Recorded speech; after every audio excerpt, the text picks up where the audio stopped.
ساتھیوں، تہوار کے موقع پر عید الاضحیٰ کی مناسبت سے جمعیت علماء ہند نے ایک بار پھر بڑا اعلان کیا ہے۔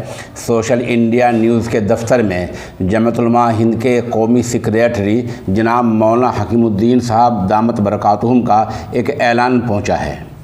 اعلان کی سرخی یہ ہے کہ تہوار کے موقع پر کوئی پولیس والا یا کوئی افسر آپ کو پریشان کرتا ہے تو جمعیت کے دفتر سے رجوع کریں، یعنی سمپرک کریں، ان کو فون کر دیں اور تحریری شکایت کریں۔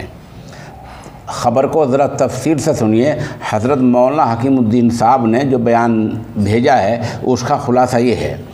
جمعیت علماء ہند کے دفتر میں پورے ملک سے اور خاص کر اتر پردیش کے کسی بھی شہر سے عید الاضحیٰ یعنی بقرعید کے موقع پر پولیس کی طرف سے پریشان کرنے کی کوئی تحریری شکایت آتی ہے، کوئی لکھت بات آتی ہے تو اس پر فوراً ہی کارروائی ہوگی۔ جمعیت کے قومی سیکریٹری جناب مولانا حکیم الدین صاحب نے سوشل انڈیا نیوز کو بتایا کہ گزشتہ 13 تاریخ کو دیوبند میں جمعیت علماء کی عاملہ کی میٹنگ ہوئی تھی، جس میں چوٹی کے علماء شریک تھے۔ خود دارالعلوم دیوبند کے محتم صاحب مفتی ابو القاسم نعمانی بھی شریک تھے، جو دیوبند نہیں پہنچ سکا تھا، وہ آن لائن شریک رہا ہے۔ اس طرح یہ عاملہ کی ایک بڑی میٹنگ تھی۔ اسی وقت یہ فیصلہ لے لیا گیا تھا کہ نماز عید اور قربانی کو لے کر افسروں اور حکومت سے بات چیت کی جائے، وزیر اعلیٰ کو خط لکھا جائے۔ چنانچہ جمعیت نے اس پورے معاملے کو لے کر اتر پردیش کے وزیر اعلیٰ کو خط بھی لکھا ہے۔